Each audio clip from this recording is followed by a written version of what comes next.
Padre bendito, hoy es un día maravilloso, un día lindo que tú nos has dado para poder adorarte en espíritu y en verdad.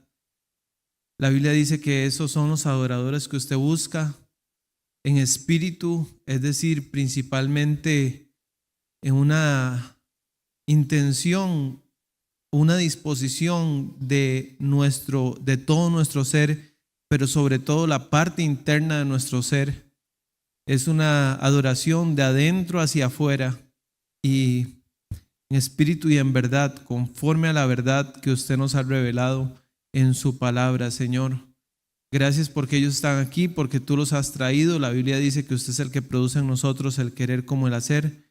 Te pido, Señor, que usted ponga en nuestro corazón la convicción de que lo que vamos a hablar es la palabra del Señor y que la motivación es la correcta de poder avanzar y ser más como Jesucristo, como dice Efesios 4, a la estatura de la medida de Jesucristo, es decir, poder crecer en cualquier aspecto de nuestra vida, poder crecer para ser como Él.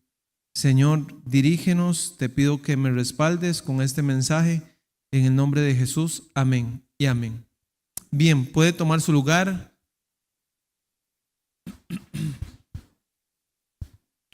Abre su Biblia, por favor, en Juan capítulo 2.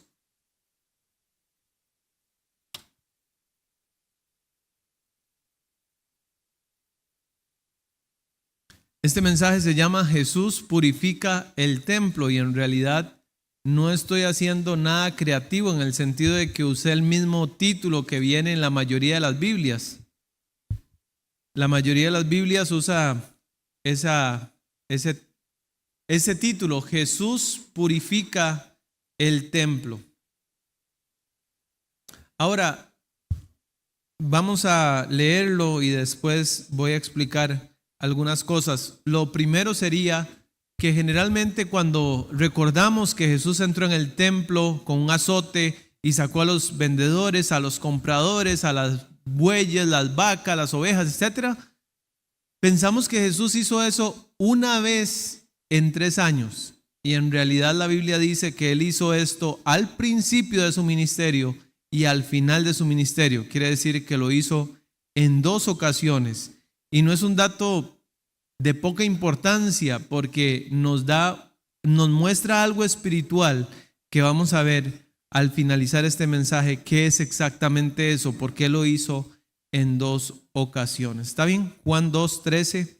Estaba cerca la Pascua de los judíos y subió Jesús a Jerusalén y halló en el templo a los que vendían bueyes, ovejas y palomas y a los cambistas allí sentados. Y haciendo un azote de cuerdas, echó fuera del templo a todos y a las ovejas y los bueyes, y esparció las monedas de los cambistas y volcó las mesas. Y dijo a los que vendían palomas: quitad de aquí esto, y no hagáis de la casa de mi padre casa de mercado. Y entonces se acordaron sus discípulos que está escrito: el celo de tu casa me consume. Y los judíos respondieron y le dijeron: ¿qué señal nos muestras ya que haces esto? Respondió Jesús y les dijo: destruid este templo y en 3 días lo levantaré. Dijeron luego los judíos: en 46 años fue edificado este templo y tú en 3 días lo levantarás. Mas él hablaba del templo de su cuerpo. Por tanto, cuando resucitó de entre los muertos, sus discípulos se acordaron que había dicho esto y creyeron la escritura y la palabra que Jesús había dicho. Ahora, vamos a empezar en ese versículo 13, donde dice que estaba cerca la Pascua de los judíos y entonces Jesús subió a Jerusalén. El ministerio de Jesús se ve en la cronología 3 Pascuas, tomando esta como la segunda Pascua. La primera Pascua que se menciona que Jesús estuvo fue cuando tuvo 12 años. Y entonces lo llevaron al templo, ¿verdad? Y esta es la segunda, pero ya en esta él tiene 30 años. Todo varón judío de 12 años en adelante debía asistir a la Pascua en Jerusalén. Era una fiesta que se celebraba y se conmemoraba la liberación del pueblo de Israel de la esclavitud en Egipto. El día 10 del mes de Abib o Nisan, que en general corresponde a nuestro mes de marzo o los últimos o los primeros días de abril, entonces ellos apartaban un cordero de un año sin defecto, y el día 14 del mes de Abib, entre las 3 de la tarde y las 6 de la tarde, que ya dije que fue la hora en que murió Jesús, ellos tenían que sacrificar ese cordero. Dijimos que este cordero era un cuadro del Cordero de Dios que quita el pecado del mundo. Y Jesús, como todo judío que le importaba su relación con Dios, pues estaba presente en ese lugar. El versículo 14 dice: cuando Jesús llegó, halló en el templo a los que vendían bueyes, ovejas y palomas, y a los cambistas allí sentados. Al entrar Jesús en esa ocasión al templo de Jerusalén, vio el patio de los gentiles. Se llamaba así porque ahí sí se les permitía a los gentiles entrar, no al lugar de reunión de los judíos. Pero él vio en el patio de los gentiles que se había transformado en algo parecido a una exposición ganadera. Allá en Pérez Celedón hacían una exposición ganadera y la gente iba, y ahí pues había, como decir, de todo. O la Expo Pocosí, digamos, también una exposición ganadera, y la gente tiene ahí sus cosas y todo esto, ¿verdad? Por todas partes había corrales con bueyes, con ovejas. Por todas partes se podía notar el hedor de los excrementos, el balido y el mugido de los animales destinados al sacrificio. Es cierto que en teoría cada persona podía llevar su propio animal. Es decir, una persona decía: mira, yo quiero llevar mis propias palomas. Pero hay de aquel que se atreviera a hacerlo, porque usted decía, a ver, tenía que caminar desde Galilea hasta Jerusalén 3 días llevando una oveja, y el animal tenía que ser sin defecto según la ley. Obviamente los que se encargaban de decir si esos animales eran sin defecto o no, si usted lo traía, probablemente le iban a decir que no era apto, para que usted tuviera que comprarlo en ese lugar. Estas ventas llenaban las arcas de Anás y Caifás, quienes se encargaban de las concesiones, o como dicen en el gobierno, las licitaciones de estos puestos que se ponían ahí en el atrio o en el patio de los gentiles. Les hubieran hallado ellos algún defecto. Por esta razón, para ahorrarse molestias, disgustos de traer un animal desde tan largo, entonces preferían comprarlos ahí mismo en el patio exterior de los gentiles, aunque de seguro cobraban por dichos animales un buen recargo, es decir, estaban extorsionando a las personas. Como es natural, los vendedores de bueyes y ovejas y palomas cobraban precios exorbitantes por estos animales. Explotaban de esta manera a los fieles. Y no eran solo ellos, sino que por otra parte estaban los cambistas, que con las piernas cruzadas se sentaban tras sus mesitas cubiertas de monedas, y ellos eran los encargados de dar a los fieles la moneda judía oficial, porque no era que en el templo se pudiera ofrendar cualquier moneda, sino que habían puestos de cambio. Entonces, si una persona traía una moneda romana, por ejemplo, Lucas 20:24 dice que tenían la imagen de César, y los judíos los consideraban como idolatría. Entonces no aceptaban esas monedas, tenían que ir y comprar sus moneditas en estos puestos, exceptuando las mujeres, los esclavos y las personas menores de 13 años. Debían pagar el tributo anual de medio shekel o medio siclo, que equivalía a 2 días de salario. Pero posiblemente ellos le ponían otro montón de dinero a esto que ellos tenían que pagar por hacerles el cambio. Cambistas viene de colubistes con K, que era la derivación de una moneda llamada colubos. Probablemente esta moneda colubos era lo que ellos le ponían de más a esta transferencia. La moneda en español significaría la moneda de esquilado o trasquilado. Entonces, cuando usted decía cambista, lo que estaba diciendo era un trasquilador de dinero. Y para los judíos la ley prohibía cargar de intereses a sus compatriotas. Y aunque nosotros no somos judíos, deberíamos tomar esto como un buen punto de referencia. Es decir, si aquí entre nosotros usted de verdad quiere ayudar a alguien, usted no le va a poner la misma tasa de interés que le pondría una persona ajena, digámoslo así, a la vida de Cristo. Porque esto hacían ellos y esta era la forma que Dios tenía de pensar. Este era el carácter de Dios manifestado en una ley, Deuteronomio 23:19. Esto unido a que lo hacían con las ofrendas de los adoradores y que lo hacían en los terrenos del templo y que lo hacían con la aprobación de las autoridades del templo, entonces realmente lo hacían algo terriblemente pecaminoso. Todo esto había hecho que aquel santo templo que debía servir de casa de oración para todas las naciones se hubiera transformado, dice la Biblia, en una cueva de ladrones. Isaías 56:7. Dice Isaías 56:7: yo los llevaré a mi santo monte y los recrearé en mi casa de oración. Los recrearé en mi casa de oración. Jeremías 7:11.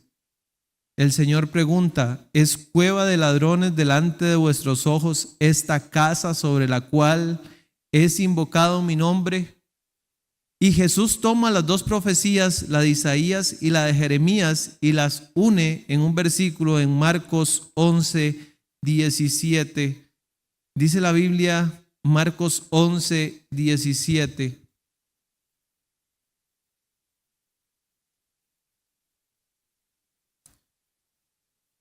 Y les enseñaba diciendo: ¿no está escrito? ¿Dónde? Isaías 56. Mi casa será llamada casa de oración para todas las naciones, mas vosotros la habéis hecho cueva de ladrones.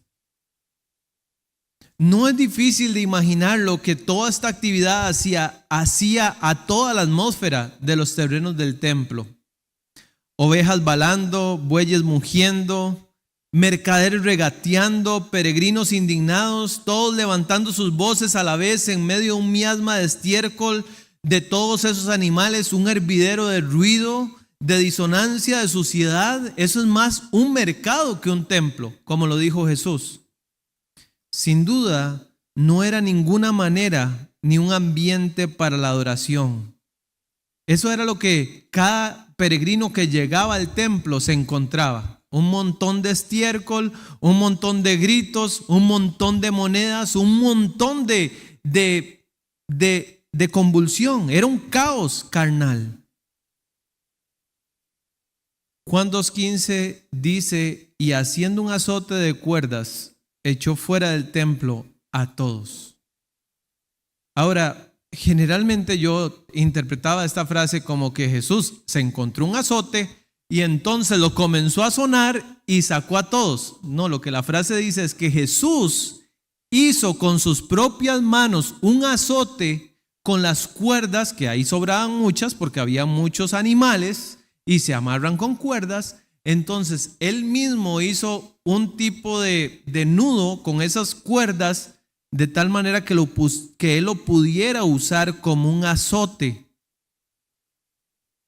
Y luego cuando ya hizo el azote les dijo: a ver, amigos, caballeros, damas, por favor, salgamos todos en una filita, amablemente, todos bien portados. No, Jesús no hizo eso. Dice que echó fuera del templo a todos, y las ovejas y los bueyes, y esparció las monedas de los cambistas y volcó las mesas. Hay quienes dicen que lo más probable es que él usase el látigo para guiar a los animales. Entonces, una vez que los animales salen, obviamente los dueños de los animales van detrás de ellos. Pero el texto no dice eso. El texto dice que él echó fuera a todos, o sea, a todos los seres humanos, y detrás de ellos iban las ovejas y después los bueyes. Eso mismo dice en la segunda purificación del templo. Estamos hablando de Mateo 21:12. En la segunda purificación del templo de Jesús, Mateo 1:12, Y entró Jesús en el templo de Dios y echó fuera a todos los que vendían y compraban en el templo. Y volcó las mesas de los cambistas y las sillas de los que vendían palomas. Entonces, hermanos, todo se refiere a todos, a los que vendían, a los que compraban y también los animales. Pero los animales iban detrás de las personas, no las personas detrás de los animales. Así vemos cómo Jesús puso orden en esa zona. Esta fue una puesta en escena muy serena, muy discreta, ¿no cree? Eso es sarcasmo. Es decir, Jesús dice, voy a aparecer por primera vez públicamente y voy a hacerlo de la manera así como con bajo perfil, que nadie se dio cuenta que Jesús llegó. Jesús dice, a ver, estoy empezando el ministerio, voy a empezar de menos a más. No. Jesús entró directamente en el templo en plena fiesta donde había peregrinos de todo lado y eran miles de personas que habían ahí. Habían miles de personas y él echó fuera a todos. Ya podemos ver aquí que a veces ser muy políticamente correcto no es más que darle el beso de Judas a Dios. O sea, simplemente a veces la gente dice algo y espera que usted diga lo mismo que ellos dicen, ¿cierto? Un día yo estaba en una fila en una clínica y un señor que estaba a la par mía, pues pasó una muchacha frente a nosotros y él me codea así y me dice, qué buena está esa hembra, ¿verdad? Y él espera obviamente que yo lo vuelva a ver y le diga, sí, ¿verdad? Digo yo, es un señor bastante mayor. Yo la verdad es que no lo conozco, no le voy a pegar una exhortación, pero yo nada más hice una cara de molesto y volví mi cara. Seguro dirá, qué payaso, qué tipo más repugnante. Hay muchas ocasiones donde ser políticamente correcto no es más que traicionar a Dios porque somos embajadores de Dios. Y se supone que lo que Jesús haría, nosotros también deberíamos hacerlo. Juan 2:16, y dijo a los que vendían palomas, quitad de aquí esto y no hagáis de la casa de mi padre casa de mercado. Quitad esto se refiere a las jaulas de las palomas. Zacarías 14:21 al final dice, y no habrá en aquel día más mercader en la casa de Jehová de los ejércitos. De alguna forma este versículo de Zacarías 14:21 está dando a entender que vendría alguien que limpiaría la casa de Dios de mercaderes. Juan 2:17. Entonces se acordaron sus discípulos que está escrito, ¿en dónde? Está escrito en Salmo 69:9, el celo de tu casa me consume. Ellos hacen una relación de este texto que ellos conocían de Salmo 69:9 y lo unen al Mesías que viene a limpiar la casa.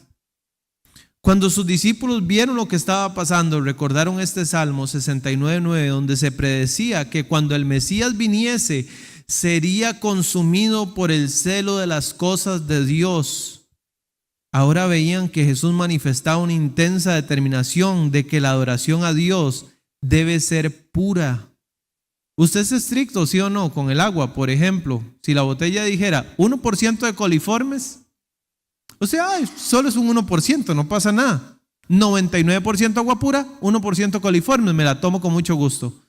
No, usted exige que sea pura, porque es para usted, porque su salud está en juego, etcétera, etcétera. Pues cuando hacemos algo por Dios, debe ser puro, porque es para Dios. Y no deberíamos decir, mira, 70% es una gran cosa, la verdad. Dios tiene que también, de ahí no ser tan exigente, digámoslo así. Pero la Biblia dice, el celo de tu casa me consume. Ahora tenga cuidado de ser ecuánime con esto. Una vez un señor se me acerca y me dice, pero ¿cómo usted permite eso, pastor? ¿Cómo usted permite eso? Yo, pero ¿qué? Y yo no veía nada raro. Me dice, vea una Biblia ahí donde todo el mundo pone el trasero. Y yo, ok, nunca lo había visto así, la verdad me sorprende, está la analogía, entiendo el punto, es decir, yo le dije a la persona, y dígame una cosa, ¿y usted lee la Biblia? No, hombre, Dios guarde, eso es demasiado serio como para que uno lo lea. Entonces, la persona le parecía muy molesto el hecho de que usted pusiera una Biblia en una banca, pero no se tomaba el tiempo para leer la Biblia. Entonces, claramente tenemos que tener celo, pero celo conforme al conocimiento y un celo que sea bien fundamentado. Un celo bien fundamentado. Ahora, la palabra celos aquí en el griego, esta palabra celo en el griego es celos con Z. Y lo que significa es un hervor, un calor. Hacer hervir, como cuando usted hace hervir líquidos. Si usted pone una olla de presión para hacer frijoles, es sumamente peligroso que usted abra esa olla en medio proceso cuando está hirviendo la olla. Es sumamente peligroso, ¿cierto? Dicen que un hombre se conoce por qué cosas lo hacen reír, qué cosas lo hacen llorar y qué cosas lo hacen enojar. Y a Jesús esto le hizo hervir la sangre. Él no nada más dijo, mira qué desorden, pero yo aquí no tengo nada que ver, la verdad es que me quedo tranquilo y no digo nada, etcétera. No, él dijo, los discípulos relacionaron bien, o sea, dieron en la tecla correcta diciendo, el celo de tu casa me consume. Jesús sintió lo que siente una persona al ver a su persona amada con otra persona. Un celo. Hay unos celos que son enfermizos, pero hay un celo que es correcto. Hay un celo que es bueno y hay un celo que debemos tener y un celo que debemos manejar. Juan 2:18, y los judíos respondieron y le dijeron, ¿qué señal nos muestras ya que haces esto? Es decir, como no tenían nada que objetar contra el hecho mismo, cuestionaron la autoridad de Jesús para llevarlo a cabo, como que si dijeran, ¿quién te mete a ti en esto? Pues no tienes ningún oficio que cumplir en el templo. ¿Quién lo puso a usted de autoridad del templo? Entonces, las autoridades hostiles judías, posiblemente la guardia del templo, escribas, sacerdotes, ahora le piden explicaciones a Jesús por esta drástica acción. Si se había atribuido el derecho de actuar como reformador, ahora tenía que demostrar su autoridad. Pero, hermanos, la Biblia profetiza en Malaquías 3, 1 al 3, hablando del Mesías, profetiza que vendrá súbitamente a su templo el Señor. Y luego dice en el versículo 3, y limpiará a los hijos de Leví. Dios va a purificar su templo. Entonces, esta era la señal. Ellos pedían señal y la señal era que el Mesías había aparecido para purificar su templo, para purificar a los hijos de Leví. Y la forma majestuosa en que Jesús realizó esta obra, de modo que aunque todos lo vieron, nadie se atrevió a resistirle, nadie con mayúscula, nadie. Es un hombre contra 100 o contra 200 o contra 300. Y nadie le dijo, yo no salgo, a mí no me da la gana. Todos salieron. Nadie se resistió. Era una prueba suficiente de que el Mesías había entrado en el templo y lo estaba purificando como estaba profetizado. ¿Qué otra señal se podría pedir? Usted sabe, ser culpable de todo ese fraude, de toda esa corrupción, y en lugar de reconocer y arrepentirse por todo lo que sucedía en el patio del templo, pedir una señal. Es como que usted le diga, mira, usted está robando, y que de verdad usted esté robando, yo estoy robando, y que yo diga, ¿y usted quién es? ¿Y usted por qué se mete? No sea chepito, déjeme robar tranquilo. Pero en lugar de eso, ellos piden una señal. Eso es simplemente cínico, es perversión en estado puro. Esta actitud de los principales sacerdotes y de los escribas muestra que su corazón estaba más duro y rebelde que el de los cambistas y de los vendedores, quienes habían salido sin protestar, pero estos pedían señal. Qué bajo es reprocharle algo a alguien, algo que usted mismo debió haber hecho. En lugar de decir gracias, Jesús, porque la verdad usted vino a hacer lo que nosotros debimos haber hecho desde hace rato, para que esto no se volviera un desorden. Pero más bien le reclaman por eso. Versículo 19, Jesús respondió y les dijo: destruid este templo y en 3 días lo levantaré. Ahora hay una cosa que se llama un mashal, que es como un dicho profundo, por decirlo así. Cuando él habla del templo, está hablando del templo de su cuerpo, dice la Biblia, y había una relación entre su cuerpo y el templo físico de Jerusalén, porque cuando Jesús murió, el velo del templo físico se rasgó, y cuando él dice lo levantaré, se refiere a su cuerpo, no al templo en sí. Y los judíos dijeron, versículo 20, en 46 años fue edificado este templo y tú en 3 días lo levantarás. Pero él hablaba del templo de su cuerpo. Ahora, hermanos, vamos a ver algunas formas de aplicar esta enseñanza. Yo siempre le digo a los estudiantes en el seminario: explicación, implicación y aplicación. Usted tiene que saber qué significa un texto, qué consecuencias se dan de ese texto, y luego cómo aplicar ese texto que fue escrito hace 2000 años para el 2024. ¿Cómo se aplica todo esto? Hermanos, bueno, primero yo diría que Jesús tenía un celo perfecto. Él no tenía más celo por otros que por sí mismo. El problema nuestro es que nosotros tenemos más celos por las debilidades de los demás que por las debilidades propias.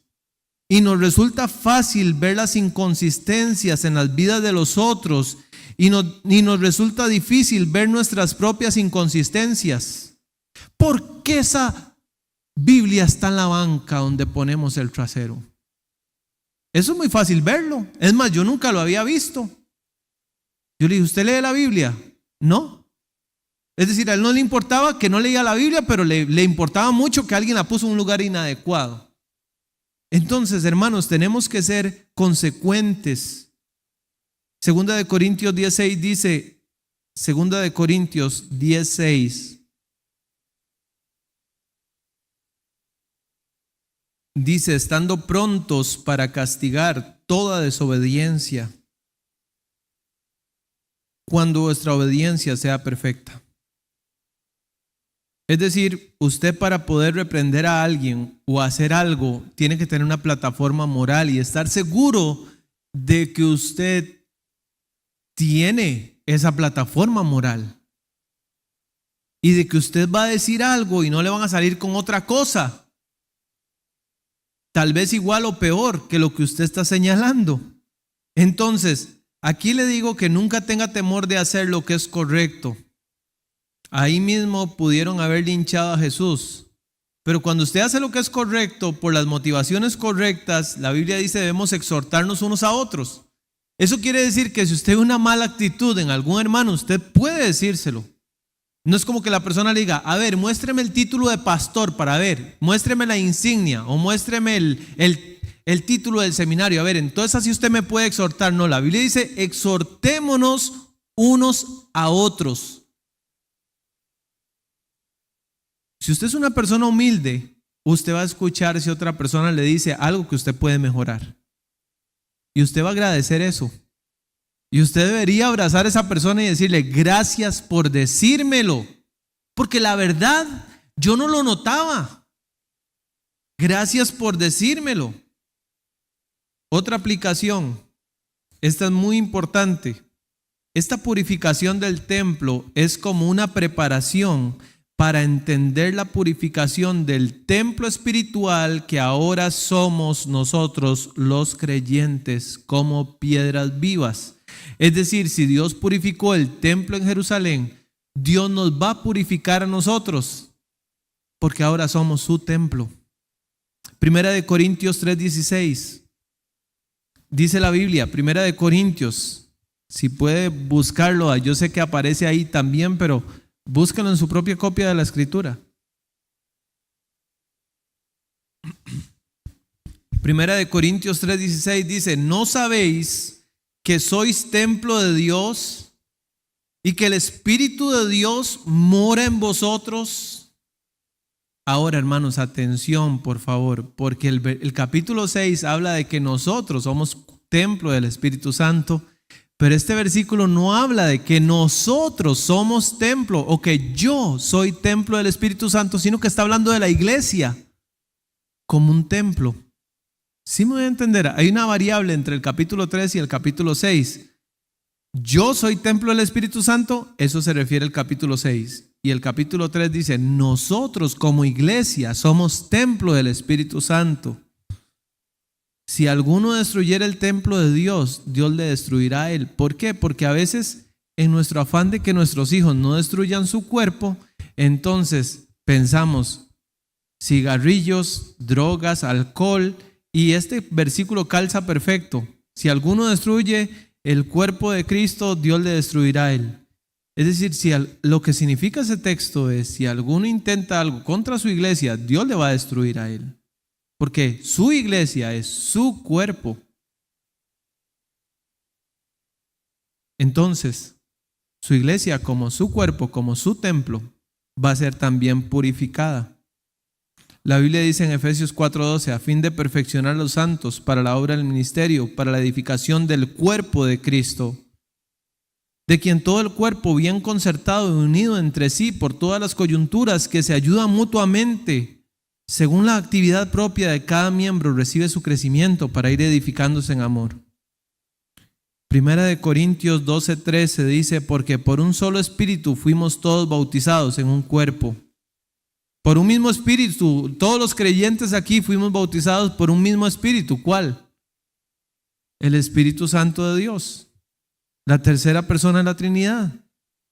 Primera de Pedro 2:5, este es muy importante. Primera de Pedro 2:5, vosotros también como piedras vivas, ustedes son piedras vivas, piedras que pertenecen a un templo.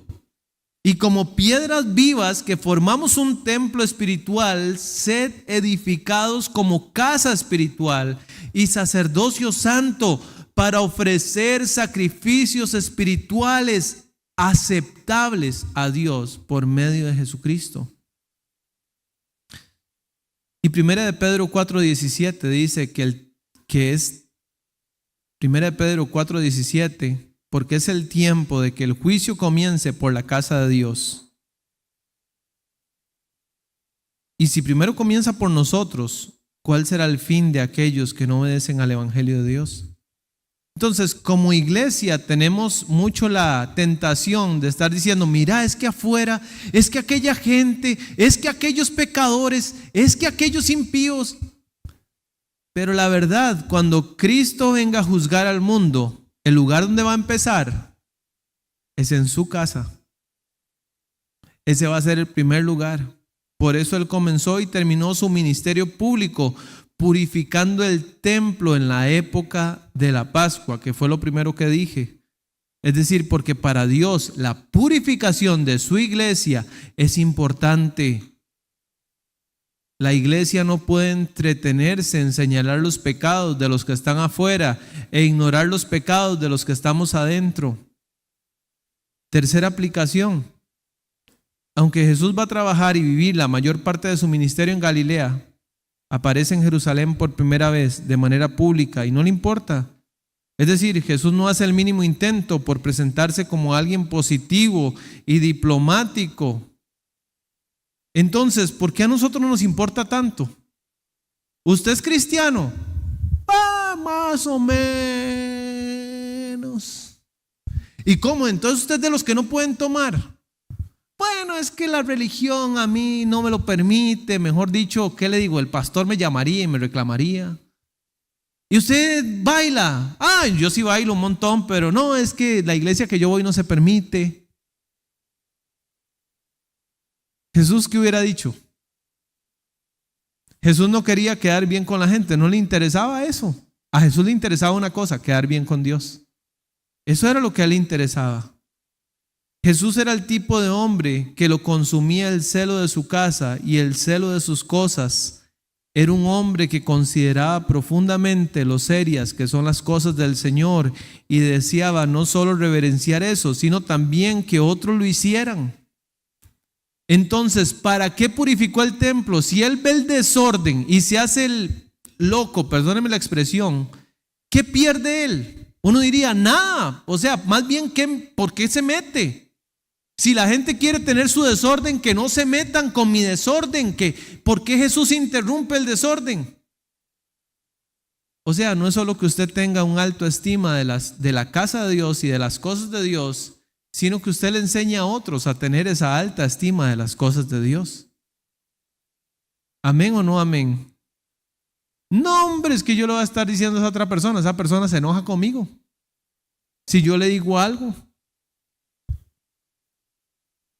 Aquí podemos ver igualmente cuántas veces el amor al dinero siembra la corrupción en muchas iglesias evangélicas y hasta iglesias que se denominan cristianas. Y vemos lo poco que le importaba el dinero a Cristo, porque Él entró y dice que botó las mesas y el dinero quedó ahí en el suelo, y no se imagina usted ahí a Cristo juntando toda la plata diciendo, y para ayudarme con mi ministerio. No, a Él no le importaba la plata, no le importaba eso. Y a las iglesias no debería importarles. Pero por otro lado también existen muchos templos cuyos atrios son un mercado de imágenes, de estampillas, de reliquias, de collarcitos, de pelotitas, de todo esto. Y están haciendo mercado con eso. Entonces, no debería ser ni una cosa ni la otra. Una aplicación muy importante es que, hermanos, es muy fácil tener lo santo por vil y lo sagrado por común. A este pecado se le llama profanar o profanación. Profanar es tener algo sagrado sin el debido respeto o aplicarlo a usos profanos. Entonces Jesús decía, el templo es santo, es una casa de oración, pero ellos la habían profanado, tenían algo sagrado sin el debido respeto y lo usaban para usos profanos. Hebreos 12:28 dice, así que recibiendo nosotros un reino inconmovible, tengamos gratitud y mediante ella sirvamos a Dios, agradándole con temor y reverencia. Hermanos, temor y reverencia, temor y reverencia. ¿Por qué? Porque dice, porque Dios es fuego consumidor. El corazón del asunto no son los animales en el templo, ni los cambistas, el dinero y todo eso no es el corazón del problema, ese es el síntoma.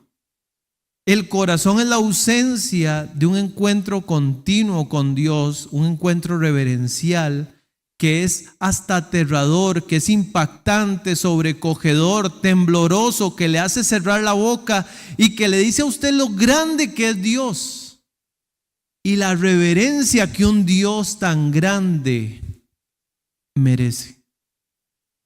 Un chiquito le preguntó a su papá, papi, ¿de qué tamaño son los aviones? Es que yo veo ese avión que va allá y es tan chiquitito, tan pequeñito, que entonces su papá lo llevó al aeropuerto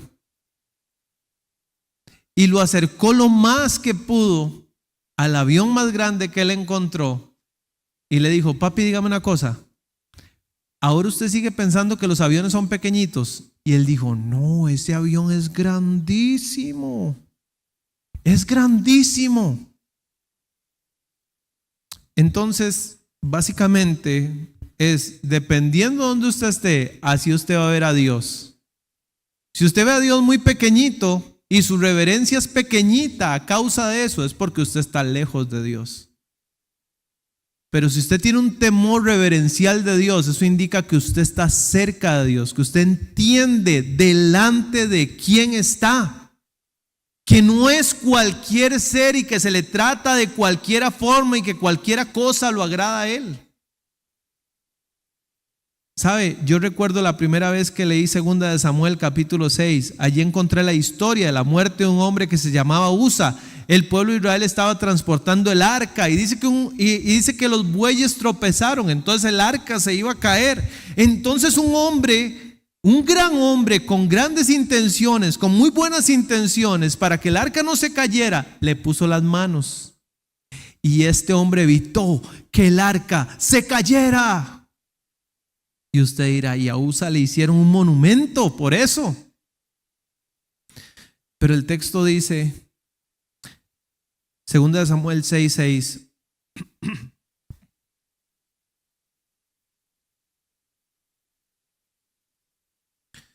Cuando llegaron a la era de Nacón, Usa extendió su mano al arca de Dios y la sostuvo, porque los bueyes tropezaban. Y el furor de Jehová se encendió contra Usa y lo hirió allí Dios por aquella temeridad y cayó allí muerto junto al arca de Dios. Nosotros tenemos la impresión de que Dios tiene que recibir todo lo que nosotros le demos y que cualquier intento de adoración logra el propósito de adorar a Dios. Y no es así. No es así. Dios recibe una adoración que es en espíritu y conforme a la verdad. Dios había dicho que solo los levitas podían cargar el arca y que ninguna persona podía tocarla, ni aunque fuera levita. Y seguramente eso se lo habían hecho saber a todas las personas, pero había un hombre que no sabía eso. Entonces uno debería decir, bueno, y si él no lo sabía, Dios debió haberlo perdonado y ver que era buena su intención y no quitar la vida. Pero Dios no hizo eso. Dios, dice la Biblia, no puede negarse a sí mismo. Él es santo, Él es perfecto y Él nos deja a nosotros las reglas bien claras para que hagamos las cosas como Él nos pide. Y Dios nos pide que con gratitud le agrademos a Dios con temor y reverencia. Hermanos, les voy a decir una cosa. La hora de llegar al templo muestra temor y reverencia. Eran las 10 de la mañana y la capilla estaba a la mitad. Ya a las 10:30 está llena la capilla. A las 10:30, media hora después. Es decir, yo no me imagino como que toda la gente aquí llega al trabajo media hora después y nunca pasa nada. Pero como es Dios, Dios tiene que, ¿de qué? Es decir, aguantarlo. Dios tiene que recibirlo. El observar el día del Señor o no muestra su reverencia. Cuando Aarón tenía 6 meses de estar aquí en la iglesia, 6 meses, le dijo una persona, bienvenido, qué dicha que nos acompaña. Le trajo una tarjeta de visita y la persona estaba bien brava. Porque Aarón le dijo eso. Si era una persona que tenía años de estar en la iglesia. Pero en 6 meses que Aarón tenía, que venía a cada culto, no lo había visto. Hermanos, es una irreverencia. Que yo diga que soy un hijo de Dios y no soy consistente con lo que yo digo que yo soy. Es una irreverencia, sinceramente. Eso muestra que no hay temor de Dios en mí, o que simplemente veo un Dios que es pequeñito y que no pasa nada. La reverencia cuando nos unimos a leer o a cantar, la reverencia al escuchar, no es solamente que yo esté ahí escuchando el mensaje, reverentemente escuchando. No, es que usted diga, ok, Dios me pide esto y voy a hacer eso. Dios me pide amar al prójimo, Dios me pide perdonar, Dios me pide servir, Dios me pide tomar la cena del Señor, Dios me pide seriedad en mi temor y en mi reverencia. Pero nosotros decimos, no, pero no pasa nada. Y Dios ya cambió, ya Dios maduró. Ya Dios no castiga a la gente como castigaba en el Antiguo Testamento. Si usted piensa así, permítame decirle, usted no conoce a Dios. No conoce a Dios. Porque Dios, dice la Biblia, que es el mismo hoy, ayer y por los siglos. Hermanos, quiero decir una cosa más y de verdad no quiero que nadie me lo tome a mal, porque yo no vengo aquí a este púlpito a improvisar y decir, mira, se me ocurrió esto, entonces lo voy a decir ahorita. No, yo digo lo que Dios me puso en mi corazón y que he pensado toda la semana y he orado por eso. Pero le voy a decir una cosa. La forma que nosotros venimos vestidos muestra temor y reverencia. ¿No cree? La forma que venimos vestidos, es decir, no venimos nosotros no venimos para un partido ni nada así. La semana pasada mi esposa y yo estábamos invitados a una boda. ¿Y cómo fuimos? Yo fui así porque yo digo, bueno, yo pensaría que los invitados o los que nos invitaron se sentirían mal si llegamos con bermuda y chanclas. Porque no es la forma de llegar a una boda. O sea, si usted llega así, posiblemente va a avergonzar a los novios. O si se graduó, no sé, se graduó en Agustín y me dice, mira, llega mi graduación, ¿cómo llego? ¿Cómo llego a la graduación? ¿Cómo llega usted vestido a una graduación? ¿Es más importante una boda? ¿Es más importante una graduación? ¿O es más importante el día del Señor cuando voy a adorar al Rey de Reyes y Señor de Señores, el dueño de todo el mundo y creador mío? Yo tengo que darle el lugar a Él que Él se merece. Y tengo que tener cuidado, hermanos, por cómo yo visto. Si hay una persona que Dios le puso muchos atributos atrás y dice, mira, voy a escoger este pantalón que es el más... De ahí, si Dios me dio tanto, Dios me lo dio por una razón y la gente tiene que verlo y la gente tiene que notarlo. Vea, yo no estoy hablando de que nosotros tengamos que ser polos, ni nada así por el estilo, ni que tengamos que vestir así como monjas o como talibanes, no sé cómo se llaman ellos. No es eso. Pero tenemos que tener de verdad, es decir, yo me tengo que poner frente al espejo y decir, a ver, ¿qué quiero yo transmitir con esto que estoy vistiéndome? ¿Sabe la desnudez para qué se hizo? Dios le dio a usted la desnudez para su esposo. Dios le dio a usted su desnudez para su esposa. Para eso Dios se la dio. Entonces tiene que ser cuidadoso con su desnudez. La Biblia dice que había una mujer que no dice que era cristiana, ni que era creyente, ni que era nada de eso, ni que era nada. En Esther 1, la reina Vasti. Y cuando ya el rey Asuero estaba muy ebrio, muy tomado, dice la Biblia que él llamó a Vasti para mostrar a los pueblos la belleza de su esposa. Y no era que Vasti iba a ir a desfilar en un vestido de noche. No, era que este hombre quería que esta mujer desfilara desnuda para que todas las personas vieran. Y dice la Biblia que esta mujer no quiso, se rehusó. Pero usted va a perder su reino, no sea tonta, lo que sea. No lo hizo. No lo hizo. No lo hizo. Era una mujer que tenía su, no sé, se dio su lugar. Entonces, ahora, no estoy diciendo con esto de que usted, entonces, si va a un contexto que no es cristiano, puede vestir como quiera. Porque la Biblia dice que nosotros somos representantes de Cristo. Somos representantes de Cristo. Es decir, si yo vengo aquí, yo digo, mira, si tengo que ir bien y no sé, hasta yo, con todo respeto, yo vi algunas damas, yo dije, ve ahí, está don Javier, ok, doña Cindy. Sí, dice, a ver, ¿se tiene que ver una persona mal por venir vestida bien? ¿Se tiene que ver anticuada? No. Pero entonces no es como que en la iglesia sí vengo así, como está doña Cindy. Usted dice, mira, qué elegancia, qué bien, excelente, no sé. Pero entonces, cuando voy a otra parte, voy a ir al mall, entonces ahí sí llevo escote, ahí sí llevo minifalda, porque no voy a algo espiritual. Es decir, no debemos separar nuestra vida cristiana de nada. La vida cristiana es una integridad, una integralidad que debemos llevar a todo lugar. Y hermanos, debemos ser reverentes.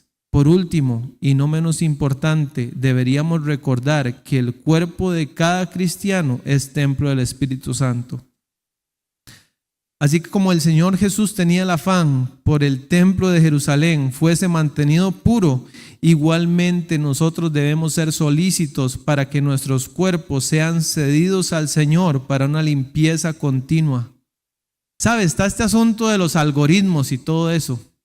Es decir, si una persona ve un video que es sensual y aunque solo pare en ese video, la máquina interpreta que a usted le gustó, que a usted le llamó la atención y comienza a llenarle su muro de esa clase de videos. Y cada vez los videos van a ser obviamente más fuertes. ¿Sí? Si a usted le gustan las manualidades, si a usted le gusta hacer cupcakes o lo que sea, usted ve un video de esos completo y la máquina lo que entiende es, le gustó el video, lo vio hasta el final, entonces le vamos a seguir tirando videos de esto.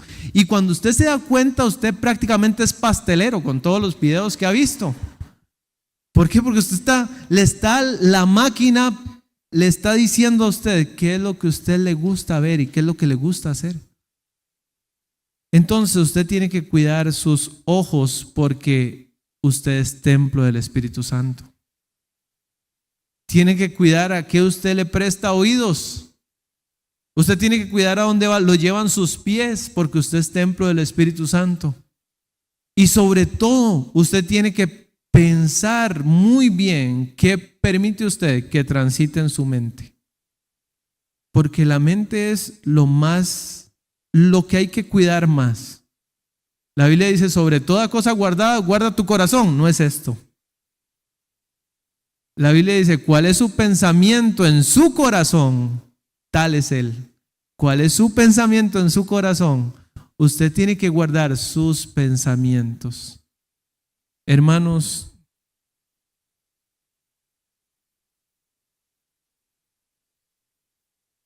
sea un imitador de Jesús. Y no es que por ser un imitador de Jesús, usted cualquiera cosa que vea le va a molestar.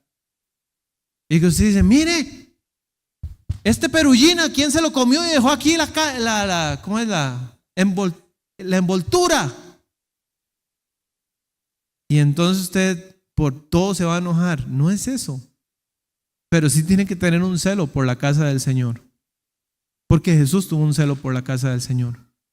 Y tiene que tener un celo por su vida cotidiana, porque Jesús no era diferente en su vida cotidiana que en el templo. Dios quiera que podamos hacer esto y poder complacer a aquel que nos salvó y que dio su vida por nosotros. Póngase de pie, por favor.